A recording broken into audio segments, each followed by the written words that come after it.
जय हिंद मेरे भावी शिक्षक साथियों। तो कैसे हैं? चलिए, आशा करता हूं कि अच्छे होंगे, जहां होंगे एकदम मस्त होंगे, तंदुरुस्त होंगे। देखिए, आज के वीडियो में हम क्लास 6 के अध्याय 1 हमारा सौरमंडल को बताने जा रहे हैं, व्याख्या करने जा रहे हैं, ठीक ना, एक्सप्लेन करने जा रहे हैं। देखिए, ये इतना बेहतरीन ढंग से इसमें समझाया गया है ना कि अगर मैं इसे ओनली वन पढ़ेंगे ना तो आपको अच्छी तरह से समझ में आते चला जाएगा। और दूसरी बात, इससे जितने भी क्वेश्चन बनेंगे ना उस सभी क्वेश्चन को लेकर के हम क्या करेंगे, पीडीएफ के जरिए आपको प्रोवाइड कर देंगे। एक चैप्टर बना रहे हैं, एक चैप्टर का पीडीएफ, एक चैप्टर का वीडियो चढ़ जाएगा, तो इसका पीडीएफ का फिर हम क्या करेंगे, वीडियो बना के तब आपके समक्ष प्रस्तुत कर देंगे, आपको दे देंगे, ठीक ना। अब देखिए, इसके पीडीएफ पर अभी चर्चा नहीं करेंगे क्योंकि इसमें ये जो है थोड़ा ज़्यादा इसमें बनने वाला है, ठीक ना। इसमें बहुत ज़्यादा मेहनत होगा। वो 5 क्लास वाला था, इजी था, कोई ज़्यादा झंझट नहीं था, कम कम था। लेकिन इसमें देखिए, हमको बस आप क्या कीजिए कि माने ऐसा नहीं हो देखेगा तो कोई दिक्कत नहीं है, कई मोबाइल रख दीजिए और रख करके कोई भी काम करते रहिए। मेरी आवाज़ और ये जो पढ़ रहे हैं वो चीज़ आप सब खाली सुनते जाइए, वो सब आपका क्लियर होते चल जाएगा। बस ये इस प्रकार से है कि चलिए आइए, बिना देर किए हुए समझेंगे हमारा सौरमंडल, आवर सोलर सिस्टम, ठीक ना। देखिए, खूब बेहतरीन ढंग से इसमें बच्चा पर ही समझाया है और उसी तरह से हम आपको केवल रीडिंग देंगे। देखिए, गोविंद पिताजी के साथ रात में छत पर लेटा हुआ आकाश की ओर देख रहा था। अब मान लीजिए कि गोविंद के जगह पर आप खुद ही रख लीजिए कि सोए हैं छत पे और आकाश की ओर देख रहे हैं। दूर टिमटिमाते तारे उसे अच्छे लग रहे थे। अब किसको तारा टिमटिमाता अच्छा नहीं लगता है? वह पिताजी से पूछ बैठा, पिताजी तारे टिमटिमाते क्यों हैं? कुछ तारों में कम तो कुछ में ज्यादा चमक क्यों होती है? अर्थात कोई तारा ज्यादा चमकता है, कोई तारा कम चमकता है, इसी को तारों का टिमटिमाना कहते हैं, ठीक ना। अब ये सवाल पिताजी से रख बैठा गोविंद। पिताजी बोले कि आसमान में चांद तारों का एक पूरा परिवार होता है, चांद का और तारा का, इस सब का एक क्या है, परिवार होता है। कल हम लोग तारामंडल घूमने चलेंगे। बोले कि देखो, आसमान में होता यह है ना कि चांद तारों का एक पूरा परिवार होता है। कल हम लोग तारामंडल घूमने चलेंगे, वही तुम्हारी समझ में सारी बात आ जाएगी। क्योंकि तारामंडल में उसी प्रकार से दृश्य उत्पन्न हो जाता है जिस प्रकार से आप छत पर सो करके आसमान की ओर देखते हैं। ओके, अगर तारामंडल गए होंगे, बच्चे सबको घुमाए होंगे तो आपको तो अच्छी तरह से याद होगा, ठीक ना। अब ये क्या हो गया? अगले दिन गोविंद पिताजी के साथ तारामंडल पहुंचा। उसने प्रवेश द्वार पर ही एक बड़ा सा चित्र देखा। पिताजी ने बताया, यह सूर्य एवं उसके परिवार का चित्र है। सूर्य और उसके परिवार का चित्र है, मतलब सूर्यमुखिया है। जिस प्रकार हमारा अपना परिवार है उसी प्रकार सूर्य के परिवार में स्वयं सूर्य है, ग्रह है, उपग्रह है, क्षुद्र ग्रह आदि होते हैं। पिताजी बताए कि देखो, जिस तरह से हम लोग का कैसे परिवार है, इसमें तुम्हारे चाचा हो गए, दादाजी हो गए, मम्मी हो गई, आंटी हो गई, छोटा बउआवा हो गया, है ना, बड़का भैया हो गया। उसी प्रकार से सौर परिवार है, जौना के मुखिया सूर्य है, उसमें क्षुद्र ग्रह है, उपग्रह है, ठीक ना। इस तरह से सबका मिल करके एक परिवार बनाया हुआ है। कुछ ही देर बाद सब लोग तारामंडल में प्रवेश करने लगे। गोविंद भी अपने पिताजी के साथ अंदर गया। सूर्य सौर परिवार का मुखिया। अब सूर्य जो है उस सौर परिवार का क्या है, मुखिया है, हेडमैन है, ठीक ना। गोल छत के नीचे लगी कुर्सियां पर बैठ गए। थोड़ी ही देर में उद्घोषक की आवाज गूंजी, ठीक ना। नमस्कार, तारामंडल में आपका स्वागत है।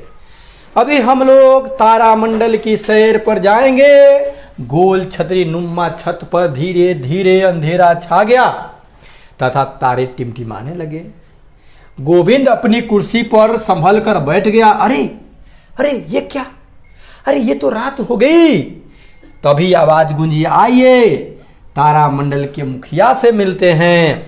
इतना कहते ही एक दिशा में चमकते हुए सूरज के दर्शन होने लगे। पूरा हॉल रोशनी से भर उठा। कुछ ने तो तालियां भी बजा दी। उद्घोषक की आवाज गूंजी, सूर्य सौर परिवार का मुखिया है। यह परिवार का सबसे बड़ा एवं प्रमुख क्या है, सदस्य है। सौर परिवार के सभी सदस्य प्राय इसके प्रकाश से ही प्रकाशित होते हैं। दूरबीन से देखने पर सूर्य की सतह से उठती हुई आग की लपटें दिखाई देती है। जिस प्रकार से घर के जो मुखिया होते हैं वो कहीं से भी कमा करके, ठीक ना, और लाते हैं तो पूरे घर के लोगों का पेट भरता है ना। उसी प्रकार से सूर्य जो होता है अपने सौर परिवार का मुखिया है। उसी के प्रकाश से सभी प्रकाशित है और सभी का जीवन उसी से चलता है। सिंपल सी बात है। अब बताइए ना, अब आपसे क्वेश्चन पूछेगा कि सौर परिवार का हेडमैन कौन है, मुखिया कौन है, तो क्या आप भुलाइएगा इस कहानी के माध्यम से? झड़ देने कहानी गोविंद वाला याद आ जाएगा आपको कि सर ने बताया था कि सूर्य जो होता है सौर परिवार का क्या होता है, मुखिया होता है कि नहीं। अब उसमें आया सौर प्रज्वाल कहते हैं। अच्छा, वो जो सूर्य जो सभी को प्रकाशित करता है तो उस घटना को कहते हैं सौर प्रज्वाल बोलते हैं। क्या बोलेंगे, सौर प्रज्वाल, ठीक ना। हमारी पृथ्वी से सूर्य कई गुना बड़ा है। अगर हम सूर्य को क्रिकेट की गेंद माने तो पृथ्वी राई के दाने के बराबर होगी। अगर मान लीजिए कि ये सूर्य हो गया तो पृथ्वी ये हो गई, ये सूर्य हो गया और ये पृथ्वी हो गई। मतलब कि सूर्य को एक बॉल मानेंगे तो पृथ्वी को एक राई का दाना मानेंगे। इतना छोटा है मेरा पृथ्वी सूर्य से, ठीक ना। अब ग्रहों से परिचय अब हम लोग करेंगे। सूर्य से परिचय हो गए, अब जरा ग्रहों से परिचय हम लोग कर ले, ठीक ना।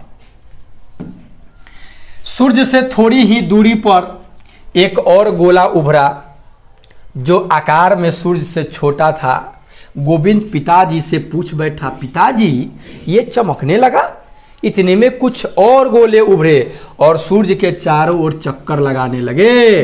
उद्घोषक की आवाज गूंजी, ये 8 गोले सौर परिवार के सदस्य हैं। इन्हें ग्रह कहते हैं। इन्हें क्या कहते हैं, ग्रह कहते हैं। इनमें स्वयं प्रकाश नहीं होता है, ये सूर्य के प्रकाश से प्रकाशित होते हैं। उसमें 8 में अपना कोई प्रकाश नहीं है। ये सब 8 के 8 सूर्य के प्रकाश से प्रकाशित होते हैं, जिसको सौर प्रज्वाल कहते हैं। ये सूर्य के प्रकाश से प्रकाशित होते हैं। एक तीर का चिन्ह बारी बारी से सभी ग्रहों पर जाने लगा। उद्घोषक ने उनका नाम बताया कि यह बुध है, फिर शुक्र है, पृथ्वी है, मंगल है, बृहस्पति है, शनि है, अरुण है और वरुण है, ठीक ना। अर्थात सूर्य के सबसे करीब बुध, उसके बाद शुक्र, उसके बाद पृथ्वी, उसके बाद मंगल, उसके बाद बृहस्पति, शनि, अरुण और वरुण, ठीक ना। अब इसे याद हम कैसे करेंगे, एकदम इजी है ट्रिक, ठीक ना। आइए इसको आगे पहले बढ़ रहे हैं तब हम आपको बता रहे हैं, कभी नहीं भूलाइएगा, ठीक ना, कि सूर्य से किस प्रकार से कौन ग्रह है, ठीक ना। पुनः बताया कि तीर जिस गोले को दिखा रहा है वह सूर्य के सबसे निकट बुध ग्रह है, इसलिए उसमें अधिक चमक है। तीर का निशान एक लाल गोले की ओर इशारा करने लगा। उद्घोषक ने बताया कि यह मंगल ग्रह है। लाल रंग के होने के कारण इसे लाल ग्रह भी कहते हैं। मंगल लाल ग्रह है क्योंकि उसका कलर लाल है। और कलर लाल किसके कारण है, तो लौ ऑक्साइड के कारण उसका कलर क्या है, लाल है, ठीक ना।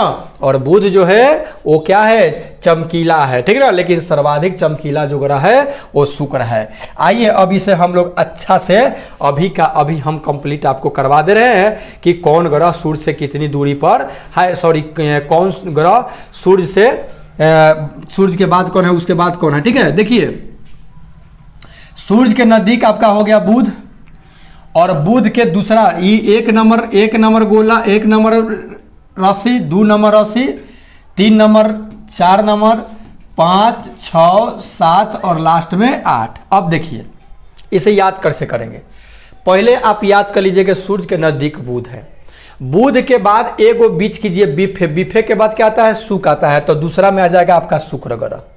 ठीक है, शुक्र के बाद एक को बीच कीजिए शनि, शनि के बाद क्या आ जाएगा, रवि। अब कहेंगे कि रवि ग्रह का है, तो रवि के दिन छुट्टी, तो छुट्टी का हम लोग पृथ्वी पर मनाते हैं, तो रवि हो गया, रवि के बाद क्या हो गया, रवि मतलब कि पृथ्वी हम लोग याद करेंगे। फिर रवि के बाद क्या है, सोमवार को बीच कर दीजिए, सोमवार के बाद क्या आता है, मंगलवार आता है, तो उसके बाद चौथा ग्रह आपका मंगल हो गया। फिर मंगल ग्रह के बाद आपका एक बुध बीच कर दीजिए, उसके बाद कौन आ जाएगा, आपका बृहस्पति आ जाएगा। कौन आ जाएगा, बृहस्पति 5 नंबर पर आ जाएगा। फिर बृहस्पति के बाद शुक्र बीच कर दीजिए, तब फिर कौन आ जाएगा, शनि आ जाएगा, तो शनि ग्रह हो गया। ठीक, शनि, और बाद अरुण आ तब वरुण। अ पहले अ आता है, अ आ में पहले अ आ गया, ठीक ना, अयर लव में आता है, वह बाद में आता है, तो अ और अरुण आ तब हो गया वरुण। आई होप ये बात आपको समझ में आ गया होगा। सूर्य से सबसे नजदीक ग्रह कौन, बुध, बुध के बाद कौन, शुक्र, शुक्र के बाद कौन, पृथ्वी, पृथ्वी के बाद कौन, मंगल, मंगल के बाद कौन, बृहस्पति, और बृहस्पति के बाद कौन, शनि, और शनि के बाद क्या, अरुण, और तब हो गया आपका वरुण हो गया। ठीक ना, तो ये 8 ग्रह सूर्य परिवार में है। ओके, आइए अब आगे देखते हैं। सभी ग्रह एक निश्चित दूरी बनाकर सूर्य के चारों ओर घूम रहे थे। गोविंद के पिता ने कहा, गौर से देखो गोविंद, 2 ग्रह ऐसे भी है जो अन्य ग्रहों के घूमने की दिशा में न घूमकर उल्टी दिशा में घूम रहे हैं। तभी उद्घोषणा हुई, सभी ग्रह सूर्य का चक्कर लगाते हैं, शनि के चारों ओर छल्ले हैं। छल्ले को दिखाकर उन्हें बताया कि यह एकमात्र ऐसा ग्रह है जिसके चारों ओर क्या है, छल्ला है। छल्ला मतलब रिंग है, ठीक ना, चारों ओर छल्ले है। प्लूटो जिसकी गणना पहले ग्रह के रूप में होती थी, उसे अब क्षुद्र ग्रह की संज्ञा दे दी गई है। प्लूटो सबसे छोटा ग्रह था, इसलिए उसको हटा दिया। और अब कब हटाया, क्या हटाया, क्योंकि अब डिटेल नहीं जाएगा, जितना दिया उतना हम लोग जानेंगे, ठीक ना, आने तो अथाह समुंदर हो जाएगा, जीके जीएस का कोई पता नहीं चलता है, ठीक ना। तो क्या प्लूटो को हटा दिया और उसको क्षुद्र ग्रह की संज्ञा दे दिया कि यह क्षुद्र ग्रह हो गया, ठीक ना। आसमान में तारे टिमटिमाते तारे, अचानक छतरी नुमा आकाश का रंग बदला, अब सूर्य और ग्रहों की जगह तारे टिमटिमाने लगे। गोविंद यह देखकर दंग था। तभी आवाज गूंजी, तारों का अपना प्रकाश होता है, क्योंकि ये तारे हमसे काफी दूरी पर है, इसीलिए हमें टिमटिमाते हुए नजर आते हैं। अब गोविंद को अपने प्रश्न का उत्तर मिल चुका था कि तारे क्यों टिमटिमाते हैं। इनमें से कुछ तारे तो सूर्य से भी बड़े बड़े हैं। सूर्य भी तो एक तारा ही है। सूर्य क्या है, तो सूर्य भी एक आपका तारा ही तो है ना, लेकिन पृथ्वी के नजदीक है, इसलिए वो मतलब कि उस तरह से दिखता है। लेकिन यह पृथ्वी से काफी नजदीक प्रतीत होता है, परंतु वास्तव में यह पृथ्वी से बहुत दूर है। इसका प्रकाश हम तक लगभग 8 मिनट में ही पहुंचता है, यानी 8 मिनट 20 सेकंड याद रखेगा। सूर्य के बाद सबसे नजदीक के तारे का प्रकाश पृथ्वी तक पहुंचने में लगभग 4 वर्ष लगते हैं। सूर्य के बाद सबसे जो नजदीक का जो तारा है ना, उसका प्रकाश पृथ्वी पर पहुंचने में 4 साल लगता है, समझे। प्रकाश की गति ज्ञात कर पृथ्वी व सूर्य के बीच की दूरी का अनुमान लगाइए। सूर्य और पृथ्वी के सबसे नजदीक के आकाशीय पिंडों के नाम पता कीजिए। अब पृथ्वी, अब हमारा घर, पृथ्वी हमारा घर। अब गोविंद को तारों का रहस्य समझ में आने लगा था। तभी उद्घोषक ने कहा, चलिए अब अपनी धरती पर चले। गोविंद चौंका, अरे हम तो धरती पर ही हैं, अभी कौन सा धरती पर लेके जाएगा। छतरी नुमा आसमान पर गोल आकृति उभरने लगी, उसमें कई रंग के धब्बे दिखने लगे। उद्घोषक ने बताया, यही है हमारी पृथ्वी जिस पर हम रहते हैं। यही वह एकमात्र ग्रह है जहां जीवन मिलता है, क्योंकि यहाँ जल एवं जीवन के लिए आवश्यक गैसें मौजूद है। अंतरिक्ष से देखने पर पृथ्वी नीली नजर आती है, इसलिए क्योंकि वायुमंडल में प्रकाश की किरणें परावर्तित होती है तथा समुद्र की सतह से नीले रंग का परावर्तन सर्वाधिक होता है, जिसके कारण पृथ्वी कैसा दिखाई देती है, नीला दिखाई देती है अंतरिक्ष से। चूंकि पृथ्वी का 71% जो भाग है भूभाग जल से घिरा है तथा मात्र 29% ही स्थल है, स्थल यानी जमीन है। 71% क्या है आपका पानी ही पानी, अतएव जलीय भाग के अधिक रहने के कारण प्रकाश का प्रवर्तन अधिक होता है, जिससे यह ग्रह नीला दिखाई देता है। ओके, पृथ्वी कैसा ग्रह है? नीला। क्यों नीला ग्रह है? तो ये आपका जल की उपस्थिति के कारण पृथ्वी नीला ग्रह है। अब बाकी ग्रह को छोड़ दिया गया। अब उपग्रह किससे? उद्घोषक ने बताया गोलाकार के अलावा सौर परिवार में उपग्रह भी होते हैं। गोलाकार छत पर सभी ग्रह उभर कर आए। कुछ ग्रहों के इर्द गिर्द कुछ गोल पिंड घूमते नजर आ रहे थे। इर्द गिर्द गोल पिंड, पृथ्वी के चारों ओर भी एक पिंड घूम रहा है। आप पृथ्वी के चारों ओर भी एक प्यारा होता पिंड घूम रहा था। ध्यान से देखिए, एक आवाज गूंजी, यही है चांद, यही है चांद। यह पृथ्वी का एकमात्र क्या है? नेचुरल उपग्रह है, सैटेलाइट है। चंद्रमा पृथ्वी के बहुत नजदीक होने के कारण इतना बड़ा दिखाई देता है। चंद्रमा का प्रकाश पृथ्वी पर लगभग 1.25 सेकंड में पहुंचता है। 1.25 सेकंड में पहुंच जाता है। 1.25 सेकंड समझ रहे हैं? 1 मिनट 15 सेकेंड, 15 या 20 सेकंड होगा तो 1.25 सेकंड नहीं हो जाएगा। चंद्रमा पृथ्वी की एक परिक्रमा 27 दिन 8 घंटे में पूरा करती है। 27 दिन 8 घंटे में पूरा करती है। इतने ही समय में वह अपने अक्ष पर एक बार घूम जाती है। ठीक ना? यही कारण है कि हमें सदैव चंद्रमा का एक ही चेहरा दिखाई देता है।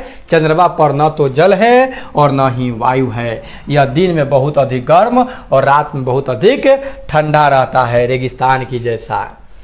इसका धरातल उभर खाबर है और इस पर मिट्टी भी नहीं है। और उसका जो धरातल है वो क्या है? उभर खाबर है, उस पर मिट्टी भी नहीं है। सभी उपग्रह अपने ग्रह के चारों ओर क्या करते हैं? घूमते रहते हैं। कुछ ग्रहों के तो कई उपग्रह होते हैं और किसी को एक भी नहीं है। अकेले बृहस्पति जो है इसके पास 63 तथा शनि है जिसके पास 62 गो उपग्रह है। आप पृथ्वी का एक उपग्रह है। आप बुध और शुक्र का कोई उपग्रह नहीं है। देखिए कितना दिलचस्प है ये चीज। अच्छे से अगर मेरी बातों को सुन रहे हैं ना, तो एक बार जब इसे हम नोट्स निकाल करके आप लोगों के समक्ष रखेंगे ना, तो वो एक बार देखिएगा वो अपना हो जाएगा, है ना? अब देखिए, रहा बात वीडियो, लंबा वीडियो अगर आपके लिए लग रहा है, आप क्या कीजिएगा कि तेज कर लीजिएगा वीडियो को।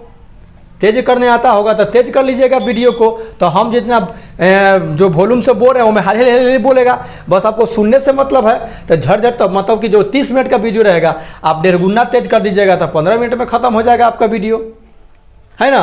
तो इस तरह से देख सकते हैं। 1.25 कीजिएगा, 1.25 कर दीजिएगा तो उसमें भी 1.15 कर दीजिएगा तो उसमें भी क्या होगा? झट 1.25 रहता है तो तेजी में जल्दी खत्म हो जाएगा वीडियो। ठीक है ना? किसी से सीख लीजिएगा अगर नहीं जानते होंगे तो। शनि ग्रह तैयार हो गया। बृहस्पति का 63 को उपग्रह, शनि के 62 को उपग्रह, शुक्र और बुध जो है इसका कोई उपग्रह ही नहीं है। पृथ्वी के एक उपग्रह हो गया आपका चंद्रमा हो गया, है ना? अब देखिए शनि जो ग्रह है इसका सबसे बड़ा, शनि के सबसे बड़ा जो उपग्रह टाइटन है, सबसे बड़ा उपग्रह है। उपग्रह का भी अपना प्रकाश नहीं होता, यह भी सूर्य के प्रकाश से ही चमकता है, मतलब सूर्य से ही सब चल रहा है। रात में चंद्रमा को ध्यान से देखे, कॉपी पर लिखे कि आपने क्या देखा। इसकी तुलना दादा दादी की कहानियों से भी करे जो दादा दादी सुनाते हैं। यही पृथ्वी है, ये मेरा पृथ्वी, सुंदर सा पृथ्वी है। और इस सुंदर से पृथ्वी के चारों ओर ये एक मून है, यानी चांद है, जो कि क्या है? चारों ओर चक्कर लगाता है। 27 दिन में ये पृथ्वी अपने अक्ष पर घूम जाती है। और ये कितने दिन में घूम जाता है? इसको घूमने में कितना, ये नहीं दिया है क्या? चांद कितने दिन में घूम जाता है पृथ्वी के? 27 दिन 8 घंटा में ये जो चांद है ये चारों ओर पृथ्वी के एक बार घूम जाता है। अब पृथ्वी जो होती है वो सूर्य के चारों ओर एक चक्कर 365 दिन में मार देती है। अपने अक्ष पर 24 घंटा में, अपने अक्ष पर 24 घंटा में, सूर्य के चारों ओर 365 दिन में। ठीक ना? इसी के साथ उद्घोषक ने सभी दर्शकों को तारामंडल पहुंचकर सौर परिवार की वैज्ञानिक जानकारी प्राप्त करने के लिए धन्यवाद दिया और कहा कि सभी खगोलीय घटनाएं वैज्ञानिक दृष्टिकोण से समझाना और जानना चाहिए, न कि परंपरागत एवं अंधविश्वासों से। शो समाप्त हुआ, सभी लोग बाहर निकलने लगे। चंद्रमा द्वारा पृथ्वी की परिक्रमा, इस तरह से घूमता है पृथ्वी, ठीक ना।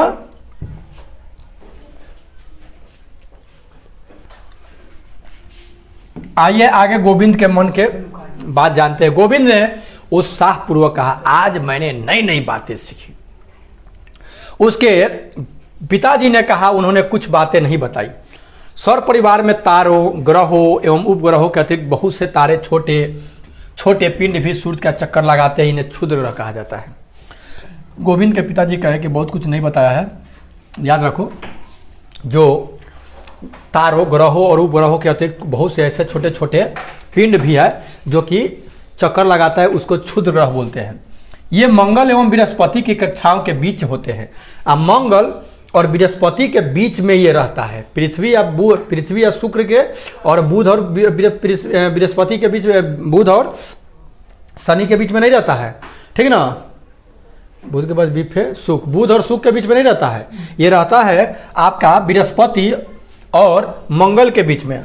खगोलविद का मानना है कि ये ग्रह ही टूटे हुए भाग है। खगोलविद मानता है कि ग्रह ही टूट करके और उस कक्षा में क्या हुआ है कि चल रहा है, पूरा तैर रहा है, घूम रहा है, आकाश में इधर उधर घूमते रहते हैं। सबसे बड़ा क्षुद्र ग्रह सीरस है, याद रखिएगा। सबसे बड़ा क्षुद्र ग्रह कौन है? सीरस है, ठीक है ना। ग्रहों की परिक्रमा, अवधि एवं उपग्रहों की संख्या के विवरण। अब देखिए कौन ग्रह कितना बेर में घूम जाता है, ये जरा इससे भी जान लें। क्रम संख्या, ग्रहों के नाम, घूर्णन समय, परिभ्रमण समय, उपग्रहों की संख्या। देखिए बुध का घूर्णन समय जो है ना 58.6 दिन। देखिए अपने अक्ष पर एक बार घूम जाएगा तो उसको घूर्णन कहेंगे। क्या कहेंगे? घूर्णन। और सूर्य के चारों ओर एक बार घूमेगा तो उसको कहेंगे परिभ्रमण। याद हो गया? जैसे सिंपल समझिए, ये मान लीजिए कि सूर्य हो गया, ये सूर्य हो गया और ये मान लीजिए कि यहाँ बुध है, ये बुध है। तब बुध जो है अपने अक्ष पर, वही जन के वही जन, क्योंकि लट्टू जैसा सब ग्रह घूम करके चारों ओर घूमता है, अपने अक्ष पर घूमता है 58.6 दिन में, या 58.6 दिन में ये अपने अक्ष पर घूम जाएगा। आइए सूर्य के चारों ओर घूमने में तो ये अपने अक्ष पर घूमेगा तो इसको बोलेंगे घूर्णन गति, इसको बोलेंगे हम घूर्णन गति। और ये चारों ओर ही घूम जाएगा तो इसको बोलेंगे परिभ्रमण। मतलब चारों ओर भ्रमण कर लिया तो उसको कहेंगे परिभ्रमण। मतलब चारों ओर, याद रखिएगा, भ्रमण मतलब भ्रमण कर लिया, घूम लिया, तब परिभ्रमण। मतलब सूर्य के चारों ओर घूम लेगा तब परिभ्रमण। तो कितने दिन में? तो 87.97 दिन में क्या करता है कि सूर्य के चारों ओर बुध घूम जाता है, ठीक ना, क्योंकि नजदीक है तो कम टाइम लगता है। उपग्रहों की संख्या एक को नहीं है इसका। शुक्र का भी एक उपग्रह है, ये जानते हैं, तनका सा दूर है तो इसको ज्यादा टाइम लगता है, 243 दिन लगाता है, ठीक ना। और 243 दिन अपने पर, और सूर्य के चारों ओर घूमने में 224.7 दिन लगाता है, यानी कम लगाता है। अगर मतलब तेज घूम रहा होगा। इसके भी उपग्रहों की संख्या नहीं है, शून्य है। पृथ्वी 23.9 घंटा, मतलब कि लगभग एक दिन में क्या करता है कि अपने अक्ष पर घूम जाता है, यानी घूर्णन गति। और 365.3 दिन में क्या करता है कि सूर्य के चारों ओर घूम जाता है, तो हम लोग नया साल मना लेते हैं, ठीक ना। एक उपग्रह है जिसका नाम है चंद्रमा, यानी मून, चंद्रमा। मंगल 24.6 घंटा में अपने अक्ष पर घूम जाता है, अर्थात घूर्णन गति उसका 24.6 घंटा है। और 687 दिन लगाता है, क्योंकि इसका जो मतलब कि अथी है वो तनी बड़ा है, ठीक है ना। जैसे ये आपका हो गया सूर्य, ये हो गया कक्षा बुध का, है ना, ये कक्षा हो गया शुक्र का, और ये हो गया आपका पृथ्वी का। अब देखिए बड़का होते जा रहा है कि नहीं, पृथ्वी का, उसके बाद हो गया आपका बृहस्पति का, ओकरा बाद हो गया आपका किसका हो गया, मंगल का, शनि का, बुध, बिफे तब शुक्र, शनिचर तब एतवार सोमवार तब मंगल होते नु, बुध तब बृहस्पति होगा, बृहस्पति, ठीक ना। और अब बृहस्पति शुक्र तब शनि हो जाएगा, ठीक ना, है ना। तो इस तरह से देखिए, तो देखिए जैसे जैसे ही बढ़ रहा है तो इसका हाई रास्ता ये सबके बड़का होते जा रहा है कि नहीं, रास्ता बढ़ हो रहा है कि नहीं हो रहा है, रास्ता बढ़ते जा रहा है। तो रास्ता जब बढ़ते जाएगा तो टाइम भी ज़्यादा लगेगा, तो वही बात हो गया है, ठीक ना। 365.3 दिन में पृथ्वी क्या करता है कि सूर्य के चारों ओर घूम जाता है, और इसका एक उपग्रह है मंगल के 24.6 घंटा लगता है, 687 दिन इसको लग जाता है, इसका कक्षा बड़का है और इसका 2 उपग्रह है। बृहस्पति 9.9 घंटा में, अब लीजिए 9.9 घंटा में अपने अक्ष पर घूम जाता है, 11.86 साल लगाता है। 11.86 बरस में सूर्य के चारों ओर एक चक्कर मारता है, ठीक ना। एक और सबसे ज्यादा उपग्रह की संख्या है 63 गो, ठीक। शनि 10.3 घंटा में घूम जाता है अपने अक्ष पर, इसको लगता है बाप रे 29.46 बरस, मतलब कि 30 के नजदीक याद रखिएगा, ठीक ना। 29.400 साल में बाप रे, हमनी के अगर मंगल पर शनि पर रहते तो 29 बरस के बाद बर्थडे मनता है, नया साल मनता, सॉरी नया साल मनता, तो बर्थडे भी तो उतना ही पड़ता आता ना, है ना। और 62 को इसका उपग्रह है। यूरेनस यानी अरुण, अंग्रेजी में यूरेनस बोलते हैं अरुण, 16.2 घंटा में, और ये 84.1 वर्ष में लगता है। एकरो से सबसे ज्यादा लग रहा है, आज 27 को एक उपग्रह है। नेपच्यून यानी वरुण जो है 18.5 घंटा और 164.80 वर्ष लगता है, एक 13 गो उपग्रह है, ठीक ना। तो याद रखिए, बुध के एको उपग्रह है, शुक्र के एको उपग्रह है, पृथ्वी की एगो मात्र चंद्रमा, मंगल के कोगो, मंगल के 2 गो, मंगल के कोगो 2 गो, बृहस्पति के सबसे ज्यादा 63 गो, और बाद शनि के कोगो 62 गो, यूरेनस के कोगो 27 गो, बाद यूरेनस मतलब अरुण, वरुण का हो जाएगा आपका 13 गो, ठीक ना। तो ये था आपका, ठीक ना। तो ज्यादा ध्यान रखिएगा, इससे ज्यादा क्वेश्चन बनने वाला यही बात है। हाँ, एक बात और याद रखिएगा आप, सबसे चमकीला जो ग्रह है वो है आपका शुक्र। सबसे चमकीला ग्रह कौन है? शुक्र है। सबसे सूर्य के सबसे नजदीक ग्रह कौन है? बुध। सबसे दूर ग्रह कौन है? वरुण। वरुण यानी नेपच्यून है, ठीक ना। अब सबसे ज्यादा उपग्रहों की संख्या किसके पास है? तो बृहस्पति के पास है। कितना है? तो 63 है, ठीक ना। पृथ्वी के कितने उपग्रह है? तो 1 है। कितना? चंद्रमा, एक चंद्रमा खाली है, ठीक। दूसरी बात, परिभ्रमण काल क्या होता है? तो पृथ्वी माने कोई भी ग्रह सूर्य के एक चक्कर जब लगा लेता है तो उसको परिभ्रमण, अपने अक्ष पर एक बार एक चक्कर लगाता है उसको कहते हैं हम घूर्णन। ओके, तो आई होप इतना बात तो आप समझ गए होंगे। आइए आगे देखते हैं। कितने मिनट का वीडियो हो गया जी?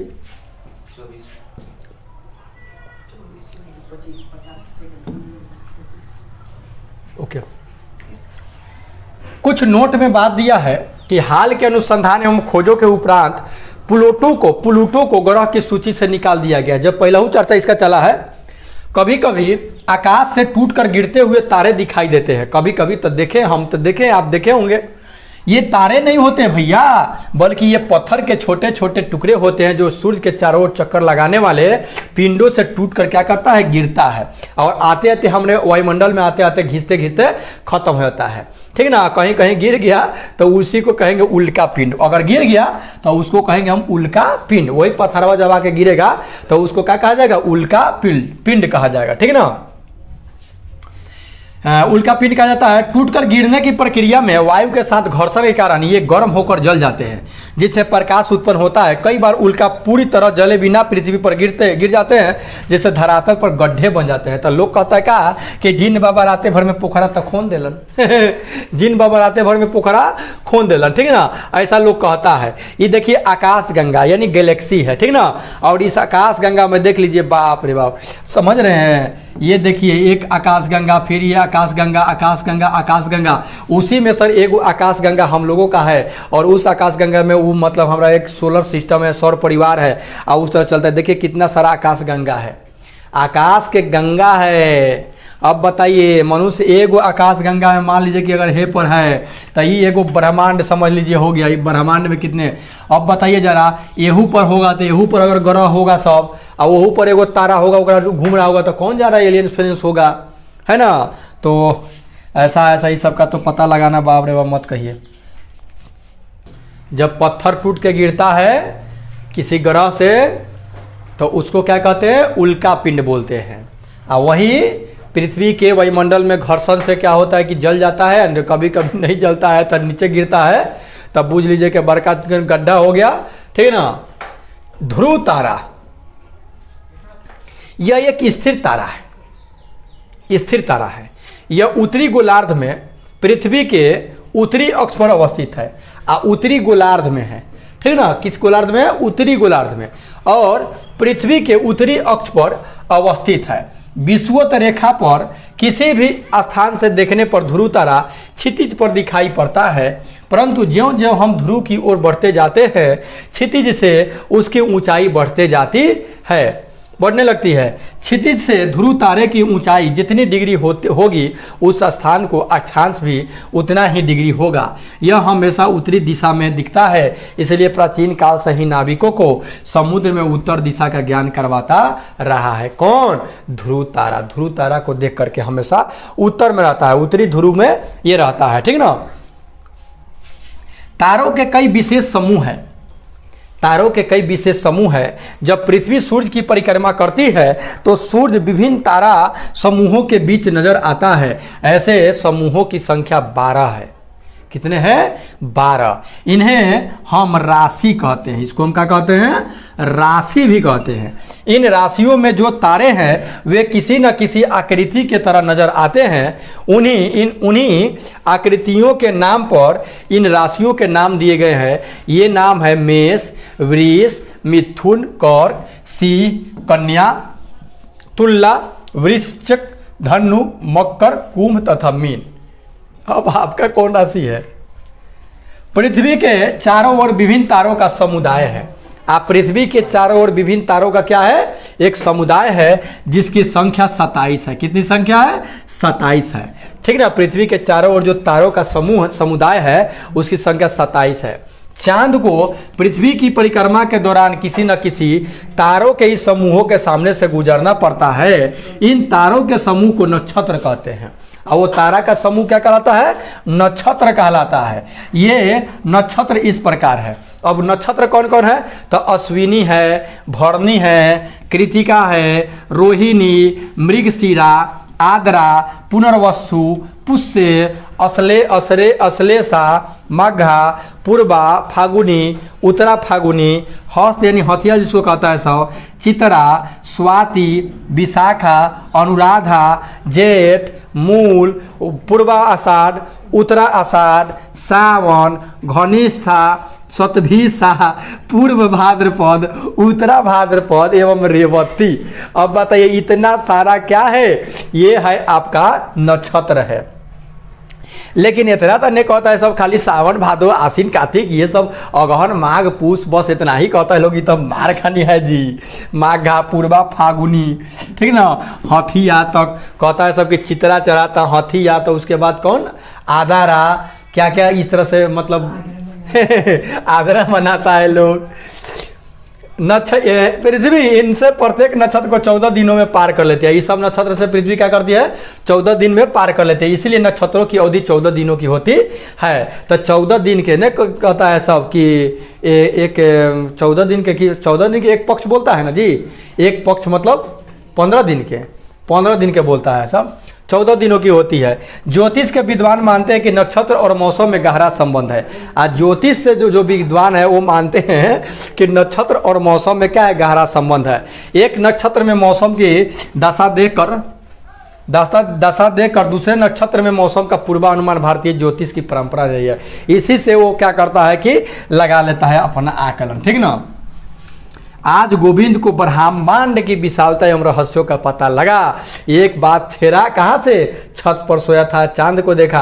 आज चांद से देखे कितना जान गया। उसे नई नई जानकारियाँ मिली थी। वह काफ़ी खुशी घर लौट रहा था। इतना कुछ जान गया तो खुशी नहीं होगा?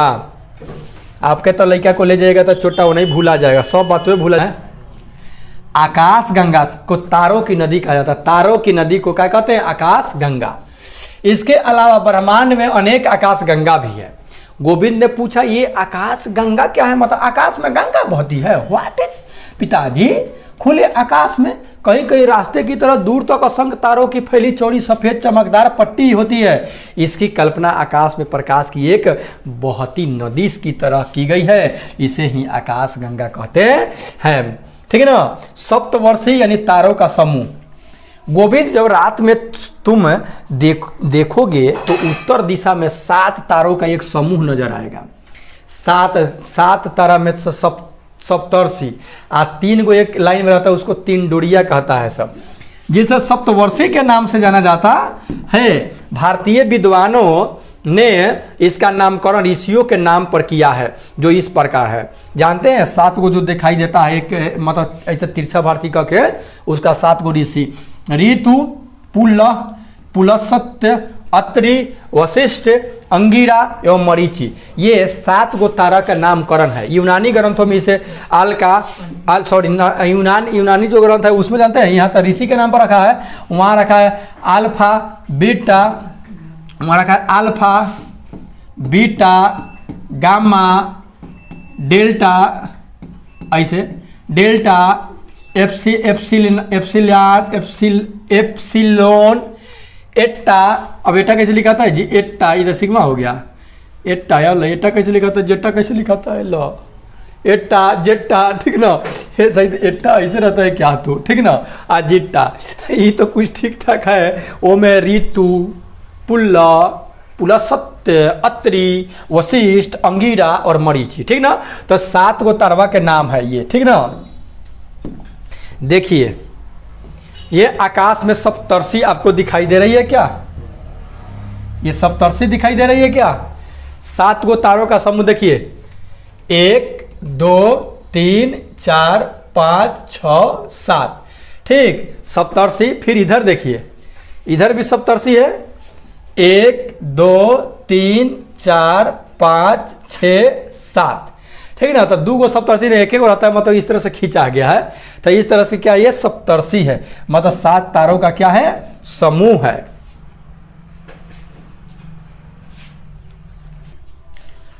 आइए अब अभ्यास दे दिया, ठीक ना, इतना सारा गोविंद जान गया। राशियों की कुल संख्या कितनी है? कितनी राशि है? 5 12 8 27, कितनी राशि है? 27 सॉरी, कितने राशि है जी? 12 राशि है। कितने राशि? 12 गो राशि है। सूर्य की आकृति कैसी है? गोल, चिपटी, वर्गाकार, आयताकार, तो गोल है। कैसी है? गोल है।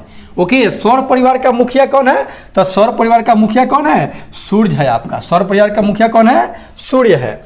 ग्रहों की कुल कितनी संख्या है? तो ग्रहों की कुल कितनी संख्या है गुरुजी? 8 है। कितने हैं? 8 ग्रह है। सप्तर्षि कितने तारों का समूह है? तो सप्तर्षि मतलब 7 तारों का समूह है, ठीक ना। सप्तर्षि मतलब 7 तारों का समूह। आगे है, खाली जगहों को भरिए। एक नक्षत्र को डैश दिनों में पार करती है। एक नक्षत्र को पार करने में पृथ्वी कितना टाइम लगाती है? एक नक्षत्र को पार करने में कितना टाइम लगाती है? 14 दिन लगाती है। कितना लगाती है? 14 दिन, ठीक ना। 14 दिन लगाती है जी। विषुवत रेखा पर ध्रुव तारा डैश पर दिखाई देती है। तो क्या चीज पर दिखाई देती है? क्षितिज पर। क्या चीज पर? क्षितिज पर दिखाई देती है, ठीक है। मंगल और डैश ग्रह के बीच क्षुद्र ग्रह पाए जाते हैं। मंगल और किसके बीच में पाया जाता है? मंगल और बृहस्पति के बीच में क्या पाया जाता है? क्षुद्र ग्रह पाए जाते हैं, जो कि मतलब कोई ऐसा खगोल विधि का मानना है कि वही कोई ग्रह टूट करके उसी में बिखर गया है। बृहस्पति के डैश ऊपर है। तो कितने ऊपर है? 63 ऊपर है। सूर्य का प्रकाश पृथ्वी तक डैश पहुंचता है 8 मिनट, लगभग 8 मिनट यानी 20 सेकंड में पहुंचता है, ठीक ना। निम्न प्रश्नों का उत्तर दीजिए। सूर्य से दूरी के अनुसार विभिन्न ग्रहों के नाम लिखना है। तो सूर्य से दूरी के अनुसार विभिन्न ग्रह के, अब देखिए स्क्रीन शॉट करवा दिया। विभिन्न ग्रहों का नाम लिखना है तो कौन होगा? बुध होगा। बुध के बाद एक विफे करके क्या होगा? शुक्र होगा, ठीक। शुक्र के बाद शनिचर बीच करके एतवार, एतवार मतलब क्या होगा? पृथ्वी होगा। एतवार के बाद सोमवार बीच करके क्या होगा? मंगल होगा, ठीक। मंगल के बाद बुध बीच करके क्या होगा? बृहस्पति होगा। बृहस्पति के बाद विफे शुक्र, तो उसके बाद कौन आएगा? शनि आएगा, ठीक। शनि के बाद क्या फिर रवि में जाइएगा? नहीं, उसके बाद अरुण आएगा, तब वरुण आएगा। इस तरह से क्या है? 8 ग्रह का क्रम है। सूर्य के सबसे नजदीक ग्रह का क्या नाम है? तो सूर्य से सबसे नजदीक ग्रह का नाम क्या है? बुध है, ठीक। सौरमंडल का सबसे बड़ा ग्रह कौन है? तो सौरमंडल का सबसे बड़ा ग्रह कौन है? वो है आपका बृहस्पति है। कौन है? बृहस्पति है, ओके। अगला है, पृथ्वी के निकटवर्ती ग्रह कौन कौन से है? पृथ्वी के निकट, तब पृथ्वी के निकट कौन कौन हो जाएगा? एने हो जाएगा शुक्र, और ओने हो जाएगा उन्हें कौन हो जाएगा, उधर उधर कौन हो जाएगा, देखिए ये आपका हो गया सूर्य, ये बीच में यहां हो गया बुध, बुध के बाद बीपे करके हो गया आपका शुक्र, शुक्र के बाद हो जाएगा आपका शनिचर, बीच करके इतवार, इतवार मतलब अपना अर्थ, प्यारा प्यारा अर्थ, ठीक है ना, अर्थ माने इतवार, इतवार सोमवार, बीच करके क्या जाएगा मंगल। अर्थात कह रहा है कि पृथ्वी के निकटतम ग्रह कौन कौन है, तो कौन कौन है, मंगल है और कौन है, शुक्र है, शुक्र और ठीक है, ठीक। उस ग्रह का क्या नाम है जिसके चारों ओर छल्ले पाए जाते हैं, तो वो है आपका शनि है। सौर मंडल का कौन सा ग्रह आपको सबसे अलग लगा और क्यों, तो सौर मंडल का कौन सा ये ग्रह आपको अलग लगा, तो अब कौन सा ग्रह ये तो अलग लगने का, तो शनि भी अलग है क्योंकि उसमें छल्ला है, बृहस्पति भी अलग है क्योंकि उसका सबसे ज्यादा उपग्रह 63 को उपग्रह है।